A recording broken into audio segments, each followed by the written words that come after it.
So I created and tested over 100 products, specifically in home decor, and most of them did not make money, but a small percentage did, and those are the ones that matter.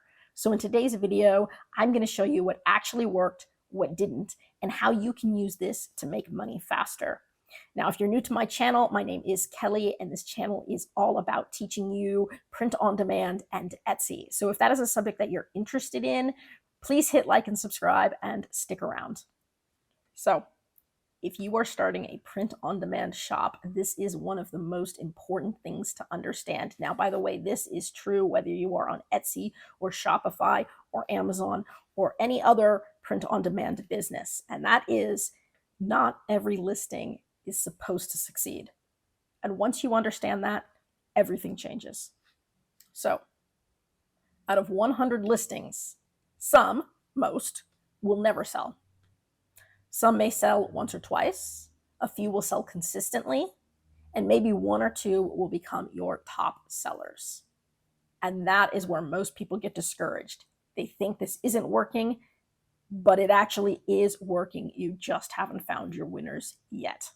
So here's what I found in my own shop with specifically my home decor listings. Around 8% of the listings made consistent sales. That's it, 8%. The other, 92%, not so much. About 8% made occasional sales. And the rest, 84%, had little to no activity. That's true. So out of over 100 listings, most, 84%, little to no activity, and only 8% were making consistent sales. But here's the key. The winners make up the majority of your income. So instead of focusing on what's not selling, double down on what is. So here's what I've noticed just in general about listings that actually make money, and this is true kind of across categories. So you need to have a clear niche, so nothing too broad. You need it to be simple, easy to understand designs. If you're doing shirts, you want it to have easy to understand text, easy to read text. You need to have very strong visual appeal in your mock-ups. Think lifestyle mock-ups. And this is, again, regardless of what product you happen to sell. And, it has to be a trend or a theme that people already like. It can't just be something that you like, that you think is cool. It has to be something that people are actually searching for and buying already. Also, and this is important, when it comes to marketing your product, you're trying to sell your product, you have to solve a problem. In my case, a decor problem. But again, this is going to change whatever product or products you happen to be selling. You want to solve a problem. So with the decor problem, I want to, fill an empty space, make a patio feel cozy, add personality to a room. That is how you're going to go ahead and sell it. And those are kind of the words that you want to use, both in your description and in any kind of marketing or social media type posts that you might put up. So what I have found with the listings that haven't done as well is they're too generic. There's really no clear theme to them. They may be overcomplicated designs, or they didn't fit a specific space or use. And honestly, some just don't hit, and that's kind of part of the process, and that is okay. It's a little bit of kind of trial and error, but I am going to share with you the ones that I have done that have worked. So here's what you need to do. Create a lot of listings, and when I say a lot, think 300 plus. Watch early, watch often, and see what is starting to get traffic, and then double down on that style. So again, this is true regardless of what product or niche you are in. Figure out which ones seem to be doing well and make more of that style, make more of that product, make more of that niche, okay? Don't try to guess the winners, okay? Let the data tell you. I have found out very easily that it is, or I have found out very frequently that it is not easy to guess the winners. It is usually not the ones that I think will do well. And in fact, the ones that I think will do well sometimes don't sell at all, which is disappointing. And sometimes the ones that I think are just, those are the ones that ends up being the big sellers. So again, don't try to guess. look at the data, look at what is actually selling, and double down on that.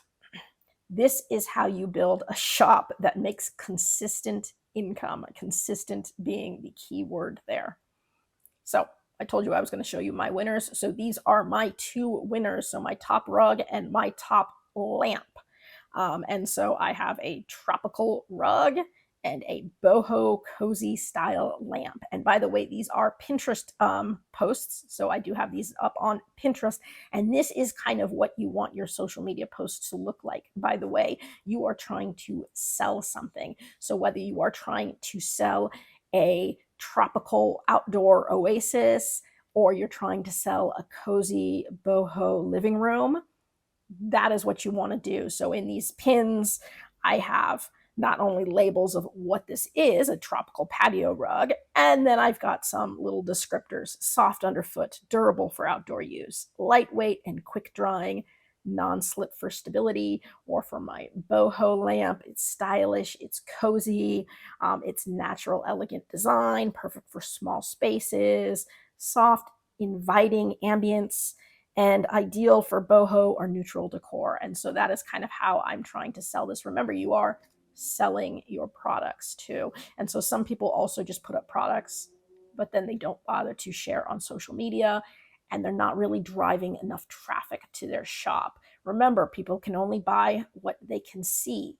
And you are just one seller in a bunch of different sellers. So again, if you want, to be making consistent sales, you need to also be driving traffic, both by having lots and lots of listings and by sharing your listings. And so anyways, I just wanted to share with you my winners. But keep in mind, I have lots and lots and lots of losers that I think look just as good, if not better, than these. So anyways, if you take only one thing from this video, it's that you don't need every listing to work. You just need a few winners. And the only way to find them is to keep going and keep listing, okay? So if you found this helpful, make sure to like and subscribe if you want to see more real Etsy strategies like this. Also, I'm in the process of revamping, updating, and expanding on my print-on-demand beginner's guide. And so I'm very excited about this. Once I get that new and improved guide up and running, I will let you guys know if that is something that you're interested in. Also, I am still doing shop reviews. So if you would like me to take a look at your shop, all you have to do is email me a link to your shop. Now, my email is in the description below every video, but just so I can say it here, it is therapydesigns@mail.com. If you email me a link, I will get you added to my list. Now, it may take me a while to get to you because I'm only doing one video a week now, but I will definitely get you added to the list. And again, there is no cost for me to look at your shop.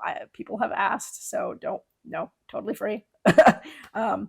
Anyways, I hope you guys are doing really well with your sales. I hope you're continuing to learn new skills and expand your portfolio.